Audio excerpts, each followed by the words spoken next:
it's hard because, and we know it, okay? You guys, we actually have a slot for you for an hour practice for those that are practicing here. And we know for a fact, that's really not an hour, right? It's about 40 minutes, 45 minutes of practice time. And in actuality, we get that. We also get that that's not enough. In order for us to do what we need to do, we got to find a way to help you get more practice time, okay? In order for us to develop, and our board knows this because they came and said, hey, we need to develop more players. Well, it's hard to do that in an hour, much less 40 minutes once a week, right? Our Toro players, mandatory, minimum that they do on a Toro level is 4 hours a week, minimum, right? But that doesn't include their Saturday practices. That doesn't include them coming to the cages. That doesn't include them, in their games. We got, if it's not raining, some of our Toro teams are gonna have a scrimmage today here at 1 o'clock.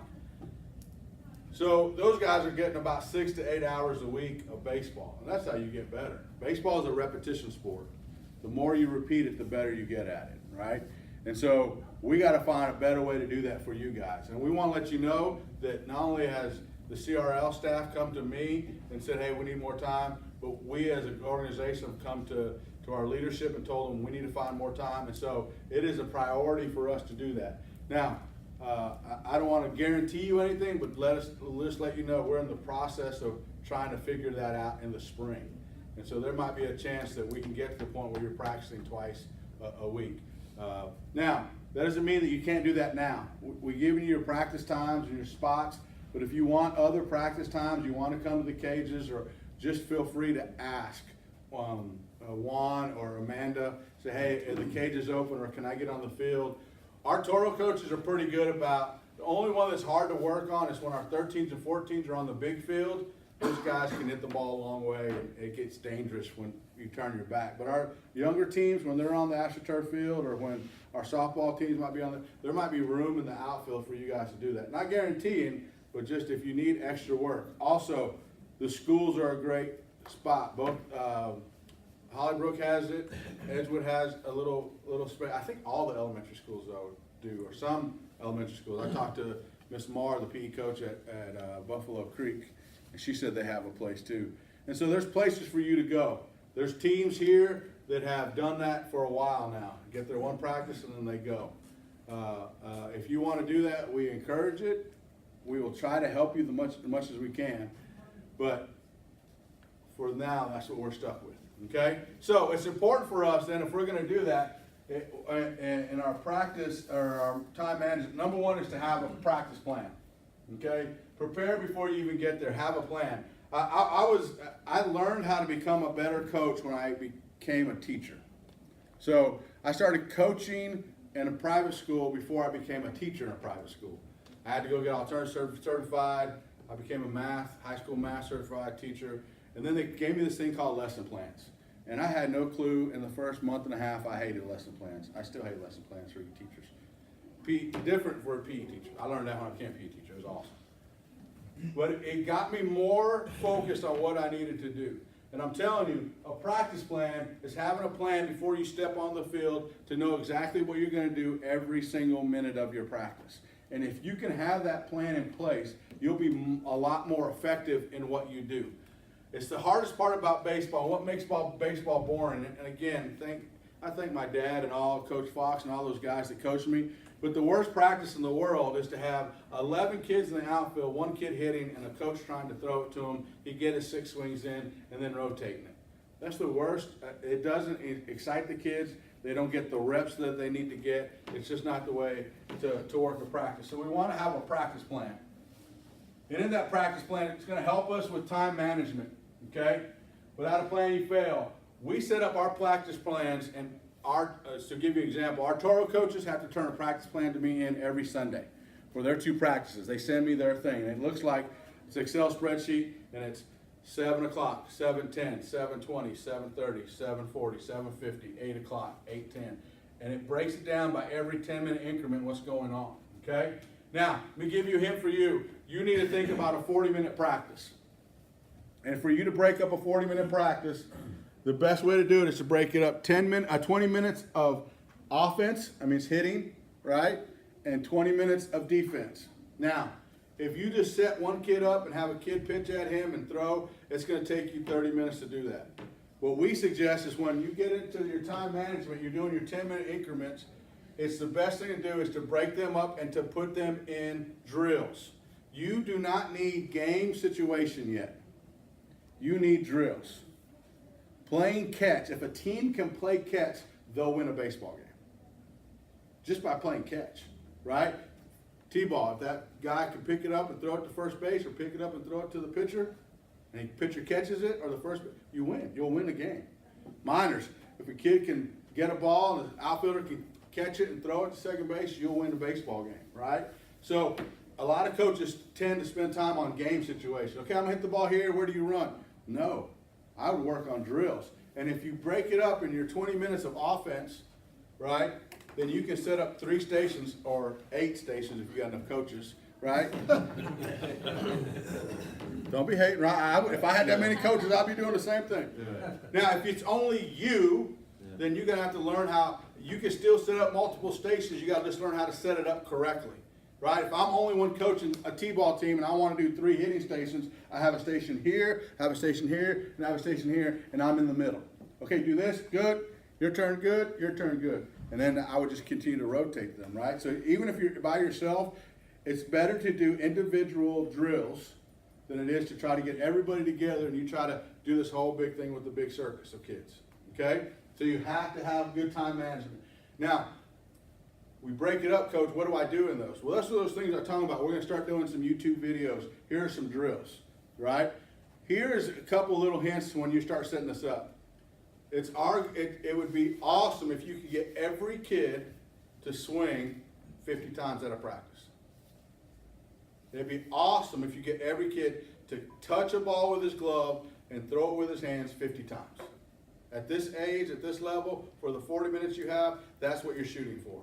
As a high school coach, we have a 2.5 hour, 3 hour practice. It was 100 swings and 100 touches with the glove and throws every day. That was our goal. So we set up our practice plan and our time management was based on what drills can we do that, right? How many times? Have a tee, have a pop-up net, have wiffle balls. We can help you to get some of that stuff together too, okay? But those are the kind of things in time management where if I have drills set up and I rotate my drills every 5 minutes, 3 kids at a station, if you have, or 4 kids, some of you, what are teams usually, 10, 11, 12, what do you got teams at? 13 sometimes? That's fine. So that's good. So it's giving you enough where if you have 3 stations, and that's what I suggest is 3 stations. Even if you're by yourself, even if you got 2 coaches, 3 stations, you'll get the kids to rotate within those. You do 5-minute rotations, 8-minute rotations, 6-minute rotations, whatever it is. You'll be able to get them through, and they'll get their repetitions. It's hugely important that they do that. But that's understanding our time management and writing that down. What does that look like when I write all that stuff down? Let me just say this. I have some of my cards on my truck. I'll get them before I leave. If you would like to send me your practice plan, or Coach, this is my idea, and you want to email it to me, I'd be more than happy. Like I said, the Toro guys send me theirs all the time. It'd be more than happy for you to say, hey, Coach, does this look like what you're talking about? This is my practice plan. This is what I want to do. How does it look? I'd be more than happy to look it over for you guys, okay? Because this is going to be, in order for us to develop kids and get the most out of the 40 minutes that we have, you have to do this. And this is one of the things, when we walk around helping you, and you'll see the Toro coaches walking around your practices, we're going to see, are they doing drills or are they in a game situation? Okay? I forgot your name, sir. Jesus. So I saw Jesus on Tuesday. I was walking around on the little field, and there was one group of teams that had everybody in the outfield and one kid swinging and one kid hitting, which is okay. But what I loved about Jesus is he had his kids all lined up by third base, and he was hitting them ground balls. Boom, boom, get back in line. Next kid, boom. And he was rapidly going through these kids and getting them all the reps. They weren't set up for a game, but they each got a rep. That was a great job without even being here to see that he was already in that mode, right? I want to help you through that. Again, we'll have drills on YouTube that you can get up and pick. But if you would like to send me, say, hey, Coach V, we're gonna practice on Tuesday, here's kind of what I have for my 40 minutes, right? What do you think? Or hey, I don't know what to do in this situation. And it starts to grow as you get better at it, or as you get through the season. Even with our Toros organization right now, we are doing steps A and B and making sure that we have A and B done correctly. Before I add in base running, or before I add in pickoff plays, before we add in bunt coverages. If I can't play catch, I don't care what our bunt coverages are, right? If I can't throw strikes, it doesn't care if I can't pick anybody off or how to hold a runner. I have to get A and B correct first. And so I would tell you, to help you develop your teams, I would tell you to work on A and B, catching and throwing. And that, if you can catch and throw or stop, I call it catching or stopping. It could be a ground ball, it can be a pop fly, it can be just a catch. Stopping the ball. If you can stop a ball and throw a ball, you're way ahead of the game. That's how when my son was little and I'd get ready for a game, I could tell how good a team was by watching them warm up. Even at the high school level, we can see how good of a team is by just watching them warm up.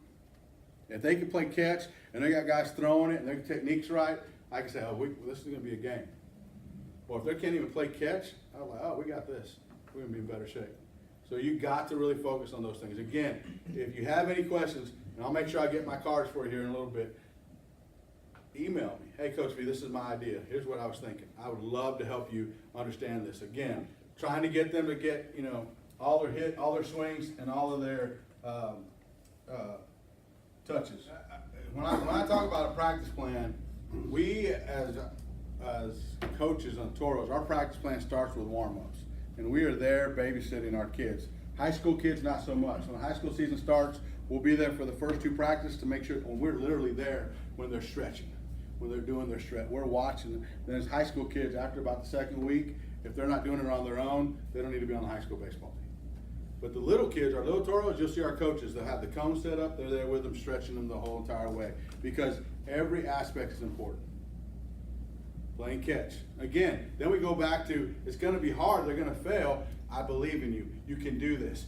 Hey, that was awesome. Good catch. Hey, here's how you, again, analyze and add and subtract. Here's how you help them. Just by playing catch, it's going to be incredible for what we do. Next one is team management. This is the fun part and the hard part about being a coach. It is your team with their kids. It's your team. Right? But you're doing it with their kids. And so it's a balancing act, right? Of how to manage my team. Team moms are great for this, right? Use your team mom. Use your team mom. I'm going to say it one more time. Use your team mom. They can be a great conduit for you to help you through balancing that, right? And so you have to understand that you're the ones who came in here and are going through this. And you're the ones that are spending the time with the kids and going through our background checks, doing everything we're asking you to do. It's your team. Any of those other parents could have came in here and volunteered. They could have come to Juan and said, I want to volunteer, right? So it's your team, and I want you to take ownership of your team. But we got to balance that, understanding it's their kids, right? And I hate it.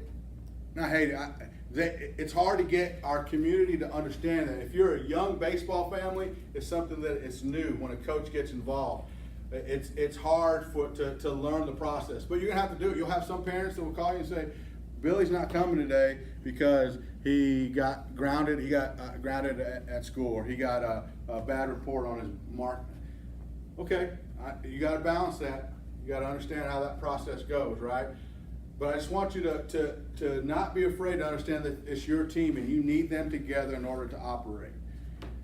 Parent situations.